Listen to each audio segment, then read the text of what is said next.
Y entonces tú le echas la culpa a Dios y te agarras con el hombre. Sí. ¿Cómo es eso?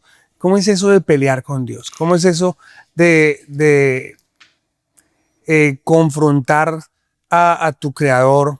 ¿Cómo es eso de ya decir no creo o no quiero creer?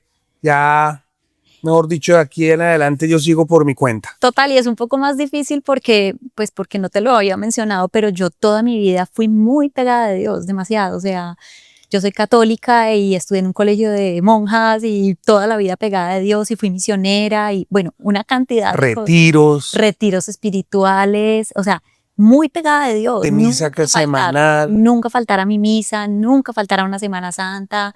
de Ya había hecho el Maús, o sea, muy pegada de Dios, siempre con una muy buena relación con Dios. Y de un momento a otro tú dices, no. Estoy agotada. Era tal el agotamiento mental y físico que yo simplemente como que dije un día, no puedo más. Pues llena también de sufrimientos, de relaciones por sanar. ¿Cómo es eso? Como tú lo dices, es un proceso. Digamos que en el momento en que eso pasa, yo siento que no debí haberlo hecho hoy que miro las cosas desde esta perspectiva, porque yo lo que hice fue como descuadrar el papel que cada quien tiene en un hogar. O sea, desarmó el Lego. Yo desarmé el Lego, literalmente, yo desarmé el Lego. Yo después con una consteladora familiar me senté como a explicarle un poco lo que había pasado y ella me dijo, desordenaste todo, no tú, todos. Todos desordenaron todos y asumieron el papel que no correspondía en el hogar. Entonces, ¿qué pasa ahí? Pues que mi papá entra a entender que quien toma las decisiones soy yo. Pues llena también de sufrimientos, de relaciones por sanar. ¿Cómo es eso?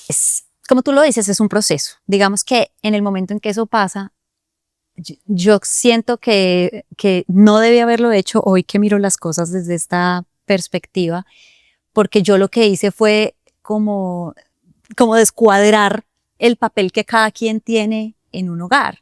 O sea, desarmó el Lego. Yo desarmé el Lego, literalmente, yo desarmé el Lego.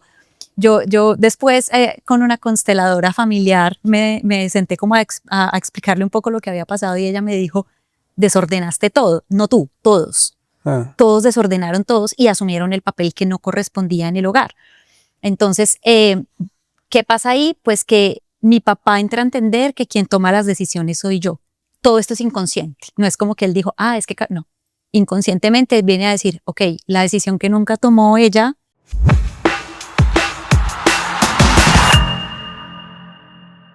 Hola, ¿qué tal? Bienvenidos una vez más a estas historias de fracasos con final feliz. Yo soy César Agudelo y hoy les doy la bienvenida a este programa súper especial que, como siempre, lo que busca es dejarnos enseñanzas a través de las vivencias y experiencias de otras personas. Hoy tenemos una persona muy especial. Se trata de Carolina Ángel Tobón, comunicadora social, empresaria, con una historia de vida bastante fuerte que definitivamente nos va a dejar muchas enseñanzas. Una persona que, si buscamos en el diccionario la palabra resiliencia, muy seguramente nos va a aparecer su foto. Así es que, pues vamos a entrar de una vez en materia, menos cháchara, más acción, y empecemos saludando a nuestra invitada del día de hoy, Carolina. Bienvenida, ¿cómo va todo? Hola César, muy bien, muy contenta. Muchas gracias por esta invitación tan especial. Ok, bueno, empecemos contándole a las personas que nos están viendo en este momento, ¿quién es Carolina Ángel Tobón? Bueno, pues Carolina Ángel Tobón es una mujer, como tú dices, con mucha resiliencia. Creo que esa es la palabra que me define a mí. Con una vida, no voy a decir que pues súper difícil, porque hoy en día uno escucha historias como muy difíciles y se da cuenta que seguramente lo que uno ha vivido no es tan complejo, pero sí enfrentándome a grandes batallas en la vida desde muy pequeña, con una historia familiar un poco dura y bueno, con tropiezos como todos y de los cuales todos los días seguramente nos tenemos que parar. ¿Cuál ha sido hasta el momento La parte más difícil de tu historia, el momento más difícil de tu vida. Pues el momento más difícil de mi vida es perder a mi familia. Yo tuve una hermana con una discapacidad de toda su vida, pero aunque era muy difícil como la vida con ella, lo más difícil es su ausencia, es no tenerla. Tú eres la menor, ¿no? Eran dos hermanas. Sí, Tu hermana mayor ya no está con nosotros. Sí, éramos dos hermanas, ella 6 años mayor que yo, pero mi hermana tuvo una discapacidad desde muy pequeñita, le determinaron una enfermedad cuando ella tenía como unos 6 años, es decir, yo recién nacida, y con esta enfermedad nos dijeron que ella había tenido una especie de poliomielitis. Sí. Y esta especie de enfermedad lo que hace es que deteriora el sistema como de articulaciones y le impide como algunos movimientos. Esto se corrige con unas cirugías, pero realmente eso fue un diagnóstico errado y tiempo después, cuando ya le habían practicado casi todas las cirugías, determinaron que era otra la enfermedad de ella. O sea que las cirugías que le hicieron no le sirvieron para nada porque tenía una condición completamente diferente. Así fue, a ella le hicieron más de 10 cirugías. Entonces, lo que hicimos fue deteriorar otra parte que para ella sí era muy importante, que era la movilidad. Entonces, te explico un poco mejor. Con cada cirugía que a ella le hacían eran cirugías correctivas, porque ella tenía sus piecitos así, como en coquita. Okay. Entonces, lo que hacían ¿Como hacia abajo? Sí, como haz de cuenta, como si tuviera mucho empeine, pero muchísimo. Entonces, lo que hacían era pues cortar tendoncitos y todo para darle, como para aplanar, estirarlo, exacto, y darle como el soporte que necesitaba. Su condición era que ella no tenía casi equilibrio y era muy, muy jorobada. Porque, cuando niña. Sí. Entonces, por eso fue que mis papás la llevaron al médico, porque empezaron a notar que ella no tenía casi estabilidad y se caía muy fácil. Y fuera de eso, como muy agachada. Entonces, fueron y determinaron que era esta enfermedad, pero años después, como te digo, después de cirugías y todo, se dieron cuenta que la enfermedad era otra, que es una cosa que se llama ataxia de Friedreich, y es una enfermedad huérfana.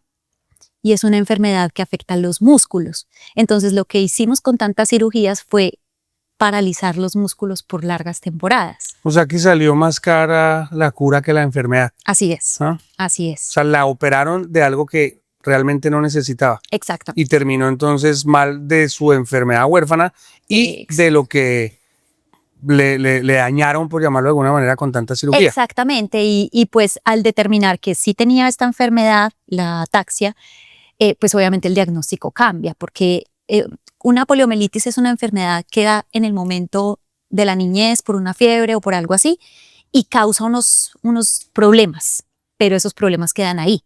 Mientras que la ataxia es una enfermedad progresiva. Entonces ahí cambia el diagnóstico completamente y nos damos cuenta que poco a poco los músculos de su cuerpo se van a ir deteriorando. ¿Cuántos años tenía tu hermana cuando le dan el diagnóstico de la ataxia? Ella tenía más o menos 20 años. O sea que fueron más o menos 14 años en los que estuvieron tratando una enfermedad que no existía. Realmente tratando la enfermedad, digamos que habíamos estado los últimos 4 años, porque mi hermana su niñez la vivió sin equilibrio y sin como un poco, no la postura recta, sino como un poquito jorobada, pero ella vivía tranquila y feliz. Era loca, corría, brincaba. Eso no la detuvo, pues. No la detuvo para nada. Se graduó del colegio súper bien, todo. Pero el día del grado del colegio ella se cayó en el grado. Y en ese momento ella dijo, yo no quiero vivir con esto. Entonces, saliendo de su grado, ella nos dijo, yo quiero que me hagan las operaciones que sean necesarias porque yo quiero poder caminar tranquilamente. Ok. Y ahí fue donde empezó el viacrucis de las cirugías. Ahí empezó. Bueno, vamos a devolvernos un poquito al momento en el que nace Carolina. Nace en una familia conformada por papá, mamá y una niña que ya empezaba a evidenciar ciertas limitaciones. Ajá, así es. Y empiezas tú a crecer sintiéndote desplazada, sintiendo que el centro de atracción era tu hermana porque era la que, entre comillas, necesitaba más atención. Pues mira, yo hoy en día como que hago ese análisis y veo que es así. En ese momento, más que sentirme desplazada, yo lo que intenté fue ser una niña muy independiente. Entonces, como que toda mi vida me ocupé de mis cosas, me ocupé de no ser un problema, me ocupé de no causar mayor impacto en mi familia. ¿Por iniciativa tuya o porque de pronto tus papás te decían, ay, Carolina, No. veas que estamos aquí con su hermana? No, iniciativa mía. Yo desde muy pequeña, de hecho, tengo la fama en mi familia de que soy como muy aparte, muy silenciosa, como que me alejo un poco, y es porque siempre he sido como intentando no generar más allá del ruido necesario, porque obviamente yo sabía que la atención la requería ella. Eso sin saber que eso, pues que a largo plazo me iba a causar otros problemas, pues que ya de grande los vine a descubrir y a saber. Cuando niña, ¿en algún momento te sentiste desplazada por tu hermana? Mira que no era que me sintiera desplazada por mi hermana, sino que hasta yo misma intentaba darle a ella el papel más importante. Siempre ella fue la protagonista hasta el último día de su vida, y para mí siempre estuvo bien que fuera así. Seguramente en algunos momentos cuando estaba brava con ella y algo, sí pues se lo manifesté, pero para mí, en mi cabeza siempre estuvo claro que pues ella tenía la prioridad porque tenía una discapacidad. Ok. Hablando un poquito de tu núcleo familiar, conformado por mamá, papá y ustedes dos, ese núcleo también se desbarata, digamos, tempranamente, Sí, cuando tu papá y tu mamá se divorcian. sí, ¿Mm? Se divorcian por un tema de un alcoholismo de tu papá sí. y, según me has contado por fuera de cámaras y micrófonos, tú eres quien toma la decisión de echar a tu papá. ¿Cómo es eso? ¿Cómo es? ¿Cuántos años tenías cuando eso sucedió? Bueno, mi papá y mi mamá no es que tuvieran el mejor matrimonio.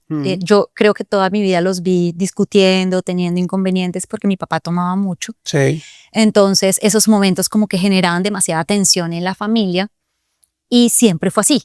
Pero entonces, obviamente, él llegaba después de tomar y todos entrábamos en pánico, ¿Por qué? porque él se ponía muy agresivo. ¿Con las tres? Sí, con las tres, especialmente con mi mamá.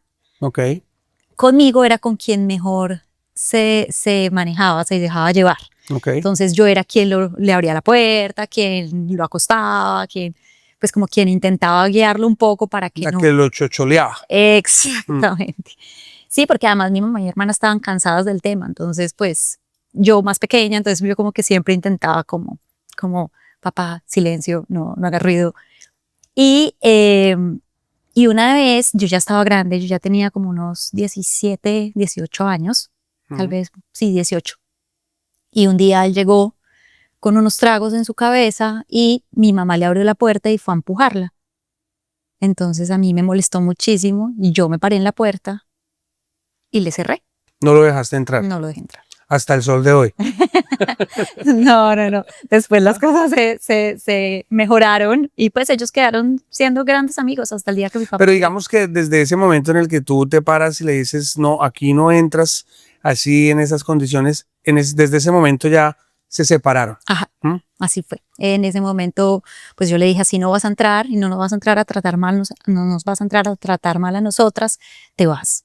Y él se fue, pues tocó un rato, obviamente yo le puse llave a la puerta y el perrito que le decimos en Colombia, que es como el candadito, el pasador, y él tocó, se cansó de tocar y se fue. Al día siguiente llegó como si nada hubiera pasado, como le pasaba a él cuando tomaba al día siguiente, no se acordaba. Entonces llegó como si nada y yo le dije, no, así no es y por favor empaca tus cosas y te vas. ¿Y él hizo caso? Pues le volteó como a mirar a mi mamá y mi mamá le dijo, si ellas están ya en esta posición, aquí yo no tengo ya ni siquiera nada que decir. Y en ese momento, a raíz de esa decisión que toma tu familia en cabeza tuya, viene un rol nuevo para Carolina y es volverte la papá de la casa. y empiezas a asumir responsabilidades que a tu edad no te hubieran correspondido en un ambiente, digámoslo, normal, Claro. y empiezas tú a asumir la responsabilidad económica, empiezas a asumir la responsabilidad también de autoridad Ujú. y te pones tú como cabeza de esa familia. ¿Cómo fue ese proceso? Porque no fue que tú dijeras, listo, a partir de ahora entonces yo soy el papá de esta casa, sino que las circunstancias se fueron dando paulatinamente para que llegara a eso. ¿Cómo llegas a eso?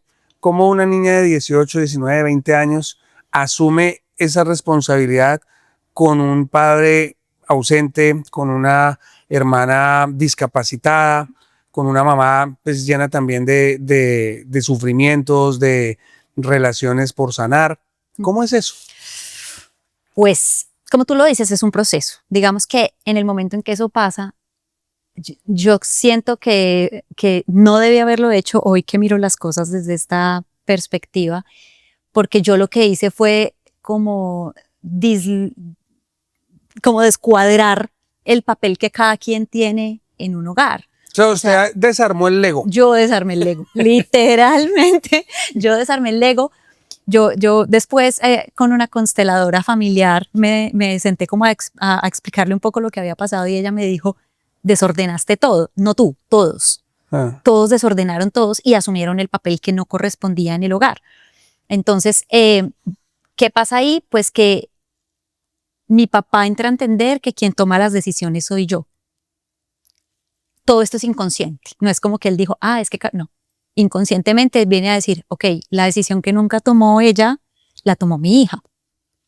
La decisión que nunca tomó mi mujer, pues la asumieron mis hijas. Mi hermana siempre fue, aunque fue siempre la protagonista, siempre fue muy reservada en ese tema, nunca opinó. Y mi mamá entró también a apoyarse en mí para todo. Entonces, tú qué dices, lo que tú digas, como tú creas. Tú te volviste como el marido de tu mamá. Sí, como de alguna manera, como a tomar las decisiones de la familia. Entonces, las decisiones de que le corresponderían a la pareja. Claro. Ya las tomaban tú y tu mamá. Claro. Entonces, nos vamos a cambiar de casa, mami, nos cambiamos de casa, entonces, ¿qué vamos a hacer? Y siempre tuve como una característica, además, como que hacía que ese rol fuera mucho más, como que se fortaleciera más, y es que yo toda mi vida he sido más metódica y organizada que mi mamá y mi hermana.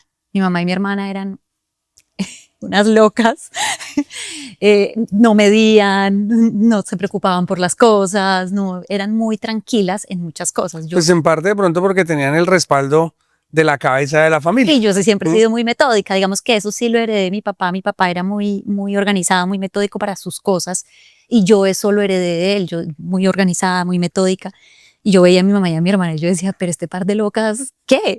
Entonces, bueno, Caro, y digamos que empiezan a asumir esos nuevos roles con naturalidad, la vida se fue encargando de guiarlos por el proceso, pero tú en un determinado punto de tu vida dices, no, esto no está bien, yo estoy trayendo cosas de mi pasado que me están afectando mi presente, están afectando mis relaciones, están afectándome a mí como persona.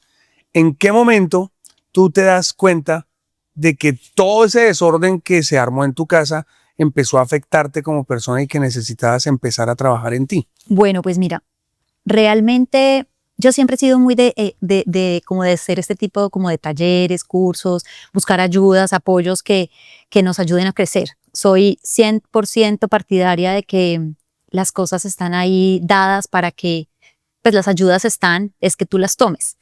Entonces yo empecé a buscar muchas alternativas para entender por qué me dolían muchas cosas, por qué me dolían cosas de mi familia, ¿Cómo qué cosas te dolían? Ya empiezas esa etapa de ser adolescente y demás, y de crecer y darme cuenta que mi hermana tenía un papel demasiado protagónico en la familia, que para mí al principio era normal porque toda la vida crecí con esto, pero empiezo a notar que hay una cantidad de vacíos en mí que no eran tan fáciles de llenar. ¿De qué manera lo empiezo a notar? En mis relaciones de pareja. Es ahí, yo creo que ese fue como el punto de quiebre en mi historia y en darme cuenta que algo me faltaba, y era que mis relaciones de pareja yo permitía muchas cosas, yo toleraba cosas que no tenía que tolerar. Entonces era como que la fuerza y la fortaleza y la berraquera que yo tenía en mi familia, por fuera yo Te desarmabas. me desarmaba.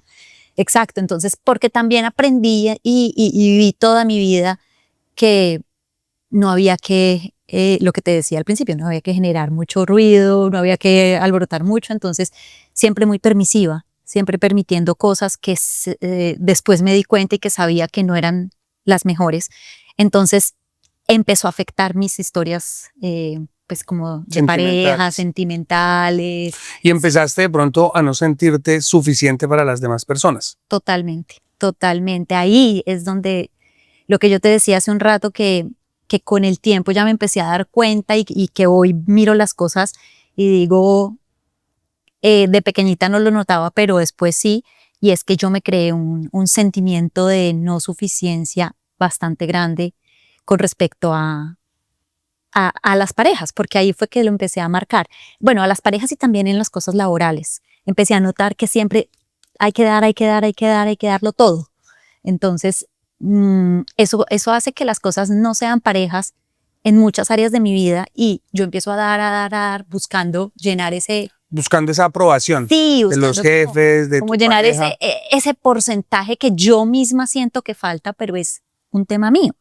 Bueno, hay personas en este momento que quizás nos están viendo y que tal vez estén sintiendo lo mismo, que están sintiendo que no son suficientes, que lo que hacen no es suficiente para agradar a su pareja, a sus padres, a su entorno, a sus compañeros, jefes. ¿Qué consejo les podemos dar a esas personas que en este momento están pasando por algo así para que puedan empezar a sentir que son suficientes, que tienen que aceptarse como son, aprender a amarse como son, para que puedan hacer que otras personas los acepten y los amen como son?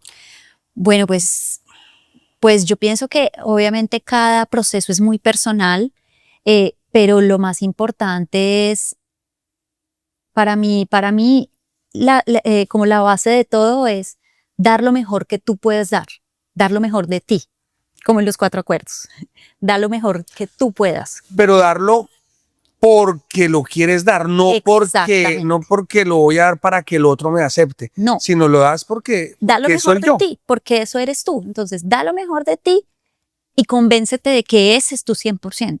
Cuando tú estás dando lo mejor de ti, estás dando el 100%. Si otras personas no lo sienten así, es más problema de las personas cómo reciben las cosas que de ti. O sea, si te entiendo bien, tú das lo mejor de ti sin esperar la aprobación de los demás. Exactamente. Es muy difícil y más cuando has sentido que no eres suficiente. Y seguramente va a aparecer el ruidito en tu cabeza diciéndote, no es suficiente, haz más.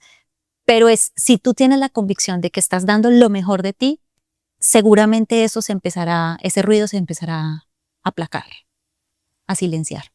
Bueno, Caro, ahí mencionas algo que ya nos hace empezar a irnos por otro lado y es el tema profesional, tema laboral. Estudias comunicación social, haces una especialización en gerencia de mercadeo, Así es. Viajas a la capital de tu país, a Bogotá, para empezar a abrirte mundo dentro de todo lo que tiene que ver con la producción audiovisual. Así es. Nos conocemos nosotros hace más o menos unos 13 años y cuando nos conocemos tú estás pasando por un muy buen momento profesional. Así es. ¿Cómo fue para una niña de una ciudad intermedia viajar a la capital sin conocer a nadie en el ámbito laboral, teniendo que responder económicamente también por la casa, responder económicamente por ti y empezar como a escalar en el mercado laboral? ¿Cómo fue todo ese proceso? Bueno, digamos que aquí hay como 2 cosas que son importantes. Una es que en el momento en que yo viajo a Bogotá, mi mamá y mi hermana se habían ido a vivir a Armenia.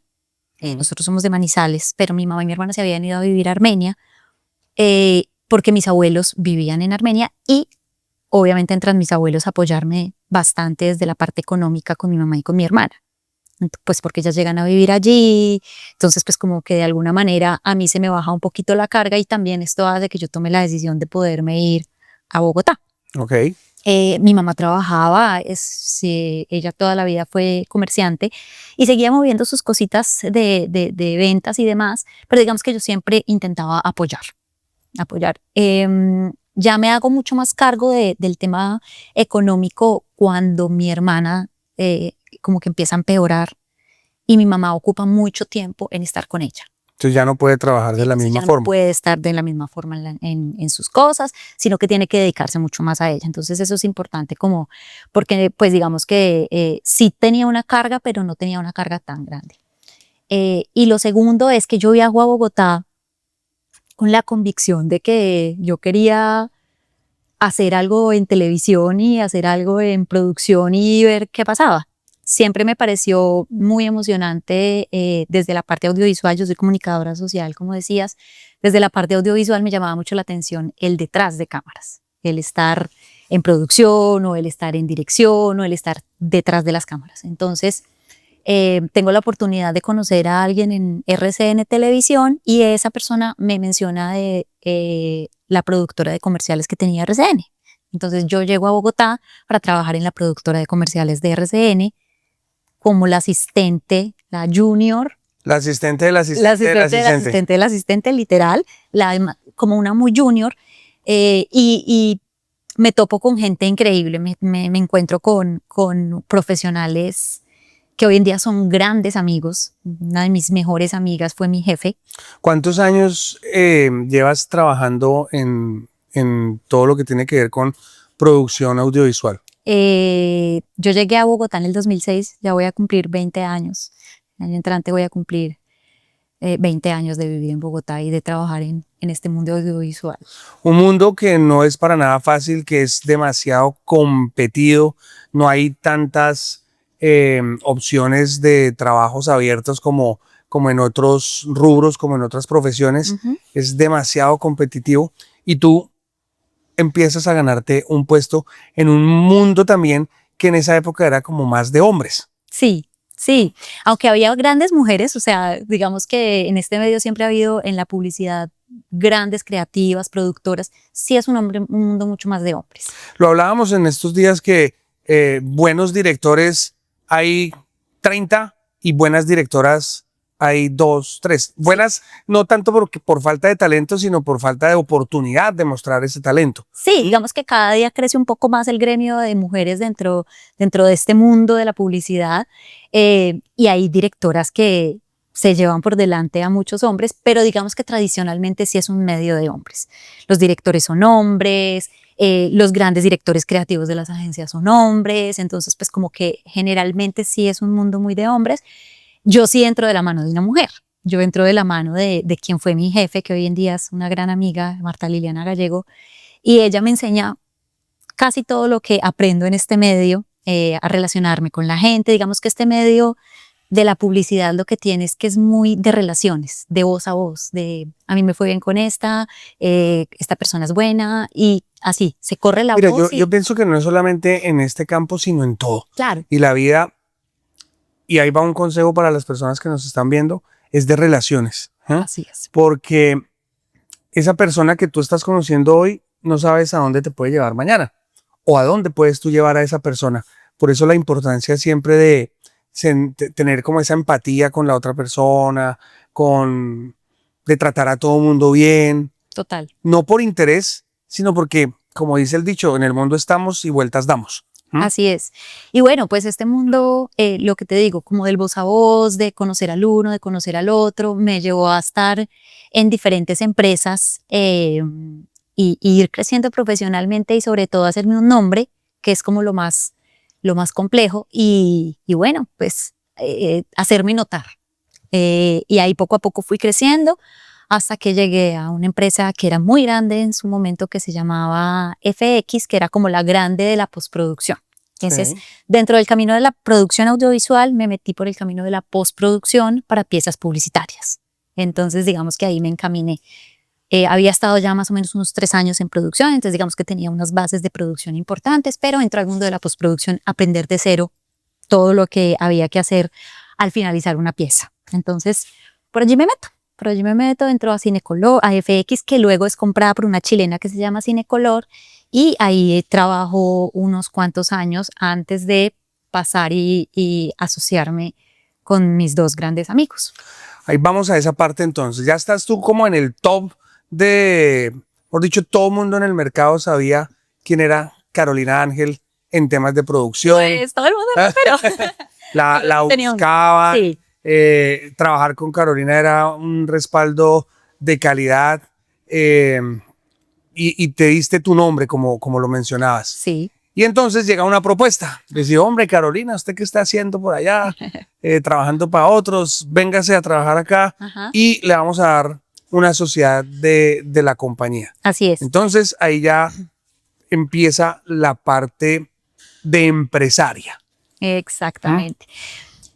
Que digamos que es una parte que para mí no fue el gran cambio, sino fue un cambio pequeño en cuanto a mi labor, porque yo seguía haciendo lo mismo, lo que sabía hacer, manejar los proyectos, manejar a mis clientes, tener muy buenas relaciones con los clientes, pero esto ya de la mano de dos personas que sabían pues manejar una empresa, que llevaban un tiempo ya como construyendo su empresa, que eran grandes amigos míos, o son grandes amigos míos, y no, ellos me traen como a ser parte del equipo.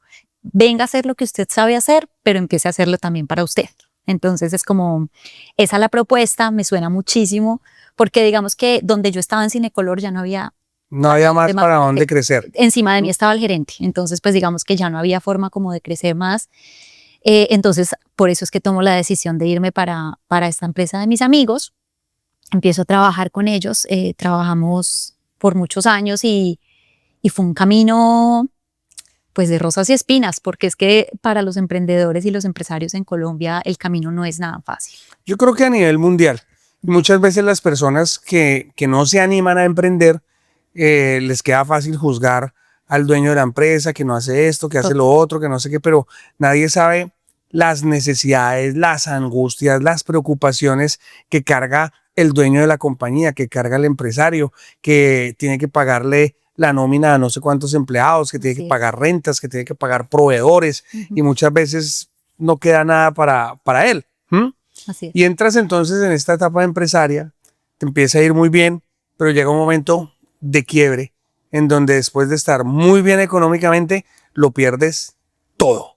Pierdes tu casa, pierdes tus ahorros, pierdes prácticamente la sociedad de la empresa, también la pierdes porque la empresa ya no vale lo que costaba cuando entraste, y quedaste como la niña de 18 años, 19 años cuando llegó a Bogotá.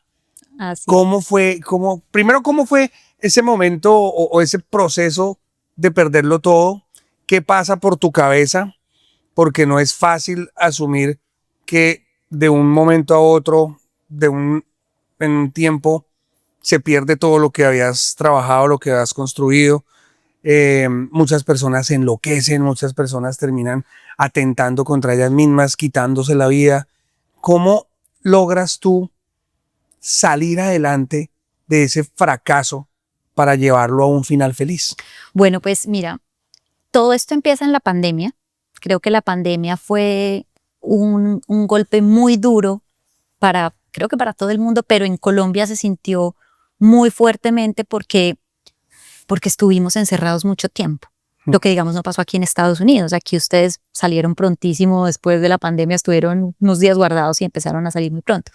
Nosotros no, entonces la economía se paró bastante. Y eso hizo que, pues como que muchas empresas empezaran a generar huecos financieros pues, grandes. Entonces a nosotros también nos pasó, veníamos de una etapa muy buena, unos últimos años donde habíamos crecido de manera importante todos los años y de manera gradual, que era muy bueno, pero el 2020 fue un año terrible. Y fue un año terrible en muchos sentidos, emocionalmente, porque pues la pandemia nos afectó mucho, se muere la mamá de uno de mis socios, entonces fueron muchos golpes como en esos días, y económicamente también empezamos a sentir los golpes en la empresa. Pero nosotros tomamos decisiones equivocadas porque teníamos más corazón que cabeza, creo yo. Éramos una empresa muy de querer a la gente, muy de acoger a la gente. Muy familiar. Muy cercana, exacto. Y entonces nosotros nos sacábamos a la gente.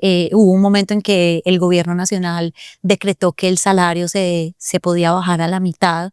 Nosotros nunca le bajamos el salario a nadie, nunca tuvimos ningún descuento salarial para nadie, teniendo en cuenta que muchos días ni siquiera se trabajaba porque pues no había cómo. Pues porque digamos que nosotros desde el mundo de la postproducción intentamos como ir solventando y ir haciendo cosas y poco a poco se empezó otra vez a recuperar, pero esos primeros 2, 3 meses no pasó nada. Entonces tú pasar de que mensualmente se factura un valor constante para sostener una nómina de más o menos 16, 17 personas que éramos en ese momento, a no generar ningún ingreso, pues obviamente eso. 16, 17 personas directas, pero indirectos también generaban empleo. Claro, digamos que nuestros indirectos siempre fueron, en este medio se usa mucho el freelance, que son personas que son muy expertas en lo suyo y simplemente apoyan proyectos a la medida que esos proyectos llegan a las empresas.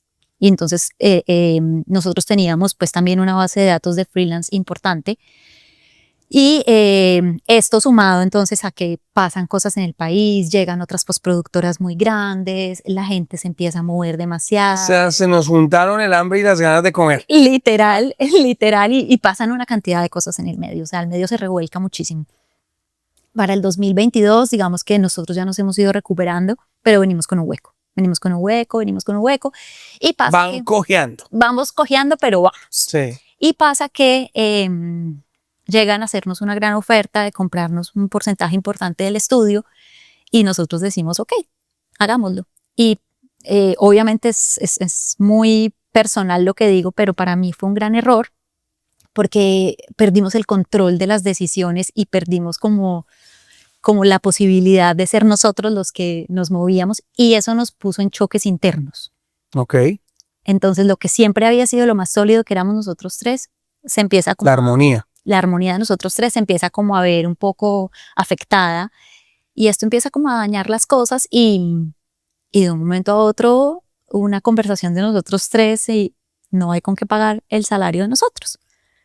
Pero era tanta la fe que teníamos en la empresa que empezamos a decir, ok, no, espera, este mes yo lo sostengo, este mes yo lo sostengo y esto se volvió cada mes abrir un hueco más, porque además de perder los ingresos que tú tienes mensualmente, que no eran pocos, empiezas a abrir el hueco porque claramente yo no pensaba que esto fuera algo que pudiera pasar y no hice correctivos a tiempo, no hice en ningún momento un plan de ahorros que hoy en día digo es gravísimo. Como que no preví el futuro y dije puede ser que pase que... ¿Pensaste que la época de las vacas gordas iba a durar por siempre? Sí, realmente a mí me había ido muy bien en el área laboral y nunca había tenido como esa necesidad o ese miedo de puedo perderlo, puedo perder mi trabajo, jamás. Ahora, no estamos diciendo que hay que ser negativos y estar siempre esperando a ver cuándo va a llegar el momento malo, pero sí es muy importante lo que está diciendo Carolina en este instante y es aprender a prever, aprender a guardar para los tiempos difíciles. Lo dicen los grandes inversores del mundo, no poner todos los huevos en una sola canasta. Porque ¿qué pasa si se nos cae la canasta? Pues hasta ahí llegaron los huevos. Entonces, yo creo que este es un gran aprendizaje que nos está dejando Carolina en este momento en cuanto a la parte empresarial, en cuanto al manejo económico, porque muchas veces hay muchísimas personas que ganan muy buen dinero, pero se gastan más de lo que ganan. Entonces se ganan $20,000, pero se gastan 25,000. Y el día de mañana pierden ese trabajo de $20,000 o la empresa que tenían con lo que generaban eso por algún motivo cierra y quedan cruzados. Claro, y más allá de eso es también entender que si tú pones todo tu esfuerzo y toda tu energía y todo en un único plan, esa es la única tabla salvavidas que tú tienes y puede ser que falle. Entonces, sí es un aprendizaje muy grande saber que en cualquier momento esto puede fallar y que hay que tener otras alternativas, otras posibilidades, más que alternativas, porque seguramente cuando uno está trabajando, uno sí está muy concentrado en ese único, en esa única actividad, pero saber que puedes reaccionar de otras maneras ante un momento de crisis.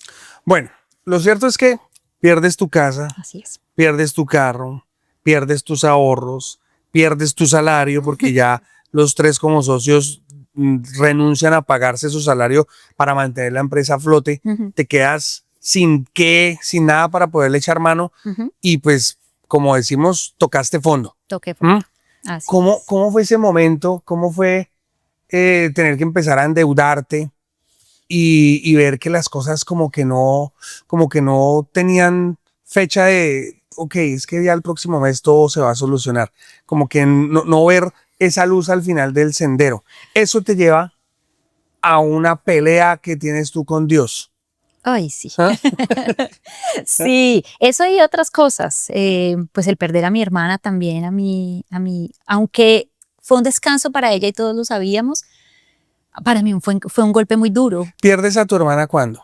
Mi hermana muere el 4 de noviembre del 2023. En medio de la crisis profesional y económica que estabas teniendo. O sea, Sí. se junta todo. Sí, yo estaba empezando como en esa crisis y como en esa desazón de no encajar ya en este lugar, aunque el cariño era grandísimo con mis socios y todo, yo ya me sentía muy agotada emocional y laboralmente, y mi hermana muere en medio de todo esto. Fue una muerte que no esperábamos, aunque ella tenía su enfermedad y su discapacidad, no estaba físicamente enferma de algo mortal. Okay. Entonces simplemente a ella le da un derrame, un infarto cerebrovascular y ahí quedó. y en cuestión de 2 días se muere. Entonces fue un golpe muy duro porque pues esto me lleva como a sentirme muy desconectada. Entonces como que ese único eslabón que me mantenía muy agarrada a mi familia como que me suelta. Y entonces tú le echas la culpa a Dios y te agarras con el hombre. Sí. ¿Cómo es eso? ¿Cómo es eso de pelear con Dios? ¿Cómo es eso de confrontar a tu creador? ¿Cómo es eso de ya decir no creo o no quiero creer? Ya, mejor dicho, de aquí en adelante yo sigo por mi cuenta. Total, y es un poco más difícil porque no te lo había mencionado, pero yo toda mi vida fui muy pegada de Dios, demasiado. O sea, yo soy católica y estudié en un colegio de monjas y toda la vida pegada de Dios, y fui misionera y bueno, una cantidad de retiros espirituales, o sea, muy pegada de Dios. De misa semanal. Nunca faltar a mi misa, nunca faltar a una Semana Santa. Ya había hecho el Maús, o sea, muy pegada de Dios, siempre con una muy buena relación con Dios. Y de un momento a otro tú dices, no. Estoy agotada. Era tal el agotamiento mental y físico que yo simplemente como que dije un día, no puedo más. O sea, estoy cansada de pedir que algo diferente pase y no pasa nada diferente. Entonces ahí viene bueno, y si no es por aquí, o sea, fue como más, y si no es por aquí, yo veo que a la gente, porque es que ese es una gran, no sé, un gran cuestionamiento que se hace mucha gente que cree en Dios, y es ¿por qué a la gente mala le va bien? Es lo que creemos, pero no es que necesariamente sea así. No es así, no es así porque sus batallas también tienen y sus dolores y todo su infierno, ¿no? Y no podemos tampoco dejar que todo lo económico sea estar bien. Exactamente. Ni todo lo económico es estar bien, ni ver el filtro de la vida perfecta que nos venden las redes sociales y otras cosas es estar bien. Porque tú ves a mucha gente que no cree en Dios y uno dice, pues le va muy bien. Pues en sus redes sociales se ve que vive rico, que viaja, que pasea, pero tú no sabes de ahí para atrás. Claro, porque es que en las redes sociales vemos 20 segundos del día de una persona y los 20 segundos que muestra no son los 20 segundos más malos del día, ¿no? Claro. Bueno, pero cuéntanos cómo fue eso. Sí, fue un día sentarme y decir, estoy agotada de todo, estoy agotada de pedirle a Dios, estoy agotada de esperar respuestas sin sentirlas y sin hallarlas, y fue no quiero más esto, y fue no volver a misa, no volver a hacer una oración.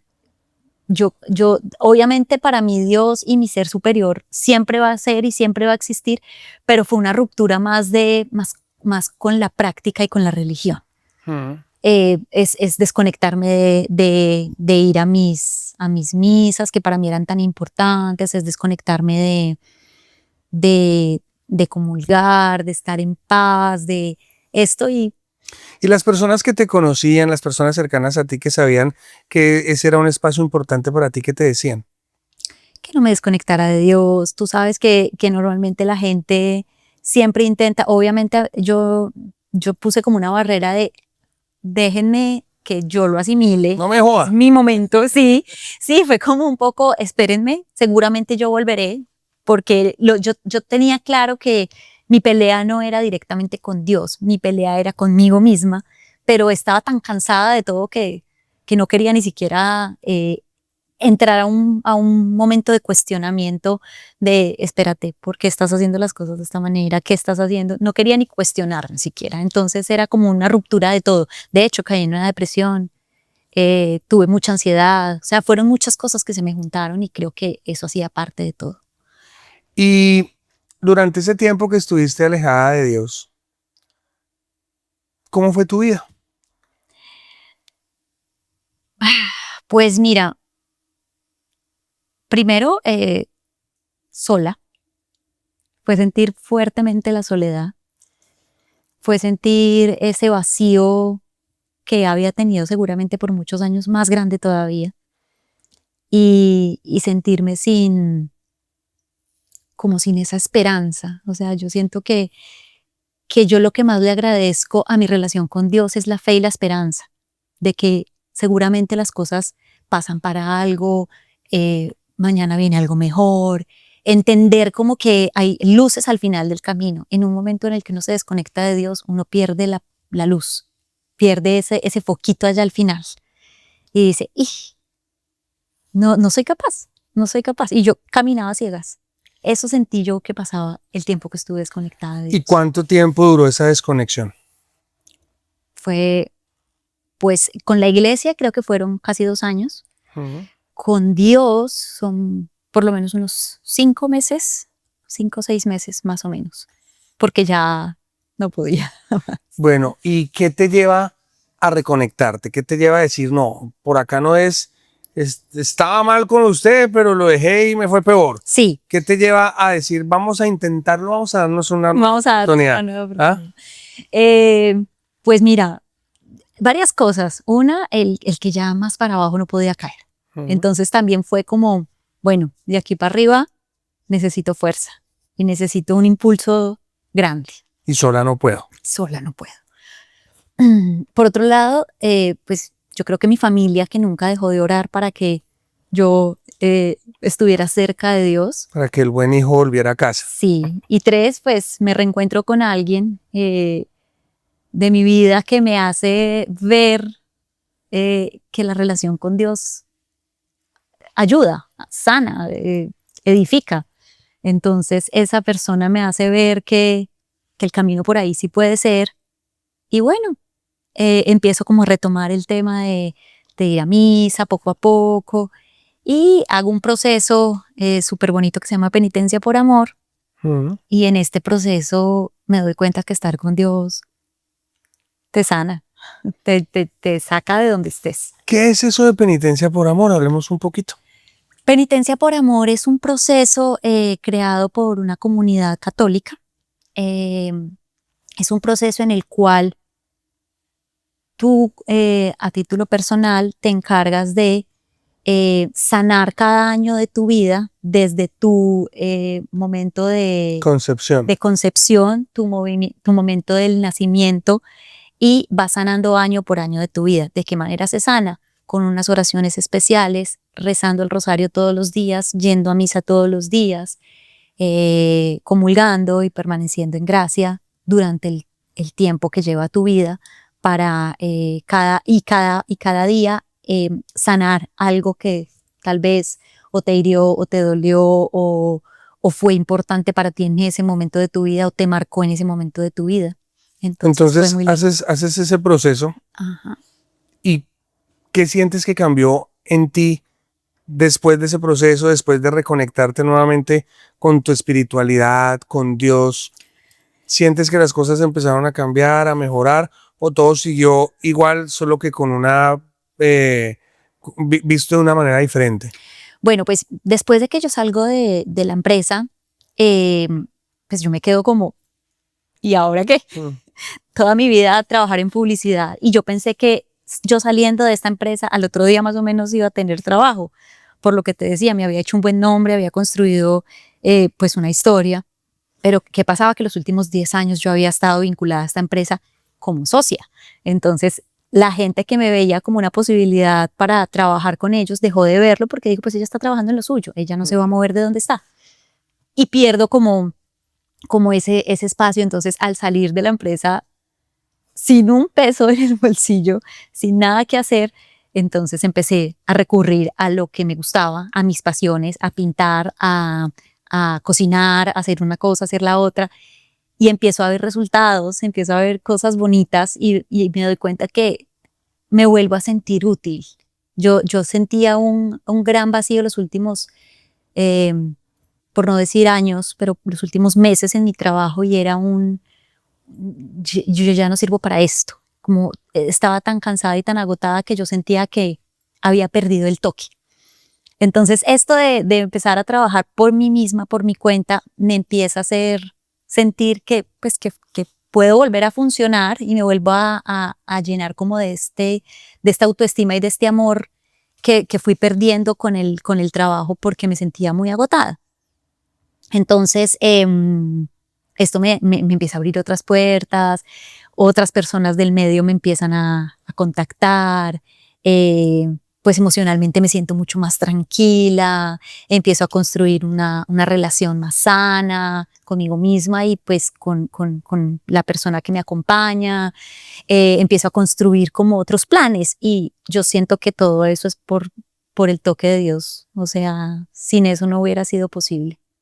¿Qué consejo le das tú a las personas que en este momento de pronto están pasando por una situación así, que se sienten como abandonadas por Dios, que ya no se sienten tan cansados y tan agobiados que ni siquiera a Dios le ponen sus necesidades, sino que ya se sienten totalmente abandonados? Pues mi invitación es que yo pienso que la relación con Dios, cuando es de tú a tú, es mucho más bonita. O sea, obviamente Dios es todopoderoso y es nuestro creador y es lo más grande que hay, pero también es tu amigo, también es el que te conoce mejor que nadie. Entonces, si no puedes más que en voz baja decir, ayúdame y así creas que no le estás hablando a Dios, desahógate, que Dios no te desampara. O sea, Dios escucha. En lo profundo de tu corazón, solo Dios te conoce y te escucha. Entonces, en los momentos de mayor tristeza y de mayor dolor, habla, habla, que seguramente Dios te va a escuchar. Bueno, Carolina, en este momento ya nuevamente te reconectas con tu parte profesional, Ujú. estás trabajando de nuevo con una productora grande, estás haciendo lo que te gusta, vuelves a sentirte útil porque tiempo atrás ya te sentías como que ya lo habías dado todo y ya no había más Carolina Ángel en ese campo profesional. Ajá. ¿Cómo te sientes en este momento de tu vida? Pues me siento mucho más tranquila en el sentido de que hago las cosas porque quiero, no como una obligación o porque me toca, sino que disfruto mucho cada uno de los proyectos y los nuevos retos que llegan en este nuevo trabajo. Entonces, me siento muy, muy apoyada y muy valorada por mi equipo. Eh, Siento que vamos dando pasos como muy firmes en la construcción, tanto de ellos, porque ellos están como en un cambio de estrategia, de marca y demás, como en mí, que yo también estoy en un volver a crecer desde la parte de producción, que también eso es importante. Yo me sentía muy agotada del mundo de la postproducción, pero se me había olvidado que yo también tenía bases muy grandes de producción. Entonces aquí es donde entro de nuevo y no sé, me siento como muy contenta, muy conectada con mi trabajo, con lo que hago, con los proyectos y pues cada proyecto lo tomo como un nuevo reto y así me lo disfruto. Bueno, a lo largo de tu vida has tenido momentos arriba, momentos abajo, como todos, pero dentro de lo poco que conozco de ti, me he dado cuenta que tus momentos abajo han sido muy duros. Entonces pierdes a tu papá, después pierdes a tu hermana, viene el momento de la quiebra, viene esa crisis de fe, vienen diferentes situaciones, pero siempre se te ve con una sonrisa, siempre se te ve dispuesta a dar lo mejor. ¿Qué, ¿Cuál es la clave para no dejarse abatir por esos golpes que te da la vida? ¿Cuáles son, si los podemos enumerar, no sé, tú me dirás si sí o no, como 5 tips o 5 características que necesitamos nosotros tener como seres humanos para no dejarnos ganar de las adversidades y por el contrario, ser resilientes y seguir adelante?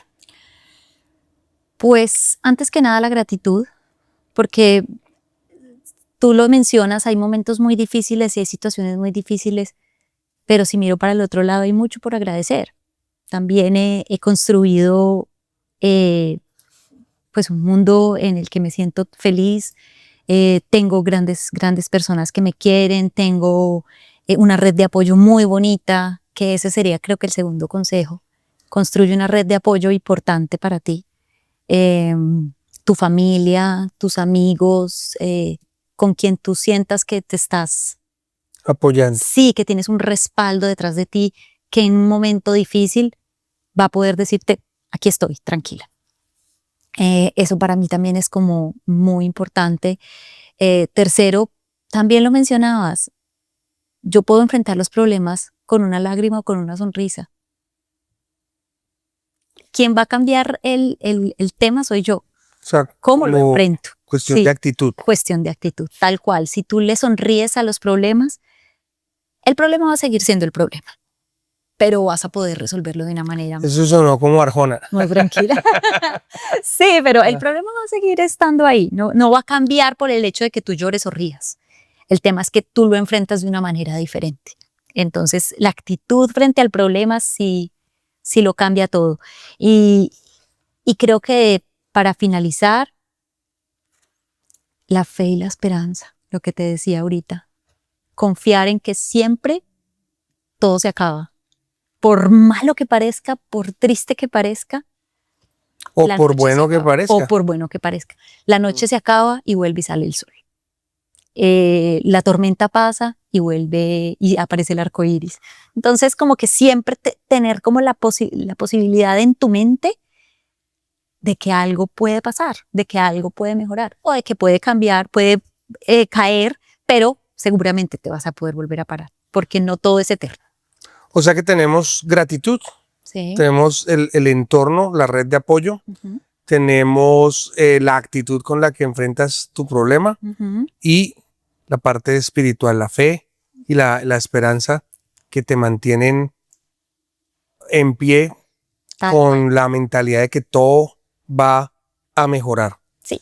Leí en alguna parte, no recuerdo en dónde, que todo siempre va a tener un final feliz y que si todavía no es feliz es porque todavía no es el final. Así ¿Mm? es. Carolina, si tú tuvieras la oportunidad de devolverte al pasado y encontrarte con tu yo de 15 años, 20 años, no sé, y darte un consejo, Uh-huh. tienes 30 segundos para hablar con esa culicagada de 15 años y decirle, haga esto o no haga esto. ¿Qué le dirías? Yo le diría que busque opciones y ayuda desde más pequeña, que busque sacar esos dolores que creía que no existían, pero que sentía, para que sea más llevadero todo de ahí en adelante y no se cargue de un montón de cosas que de grandes venimos a resolver, como creo que todos.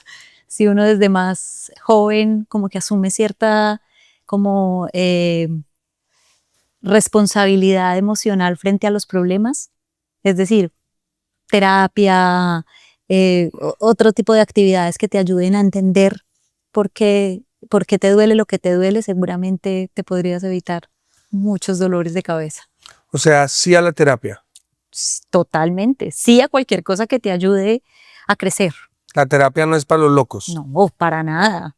Los locos son los que creen que la terapia es para los locos. No. Creen que no necesitan terapia. Los que creen que no necesitan una ayuda. Esos son los locos. Esos son los locos, eso no es valentía, eso es más miedo que otra cosa. Pues Carolina, muchísimas gracias por estos minutos, por este tiempo que nos regalaste a nosotros y a las personas que nos están viendo en este momento desde sus casas, desde su carro, desde su trabajo, desde cualquier parte. Muchísimas gracias a todos ustedes. Ya saben la tarea: suscribirse, darle me gusta, compartir este contenido, guardarlo, comentar. Son cosas que a nosotros como creadores de contenido nos ayuda un montón y que a ustedes no les cuesta absolutamente nada, que es completamente gratis. Carolina, muchas gracias. Muchas y gracias. Ya para despedirnos, ¿con qué quieres dejar a nuestra audiencia? Un mensaje final. Pues lo que les decía ahorita, por más oscuro que se vea, seguramente va a amanecer, y la felicidad está en pequeños detalles. Entonces, Historias de fracaso con final feliz es un muy buen nombre para este podcast, porque siento eso, que cada dolor finalmente lo superas y tienes tu momento de felicidad. La felicidad está en las pequeñas cosas, en la pequeña mansión, en la pequeña finca. No, mentiras. Cuídense mucho, muchísimas gracias por habernos acompañado una vez más en un nuevo episodio de Historias de fracasos con final feliz. Yo soy César Agudelo. Síganme en todas mis redes sociales, me encuentran como Soy César Agudelo. Y a ustedes muchísimas gracias, que el Señor los bendiga y ya saben, cuídense mucho. Chao. Chao.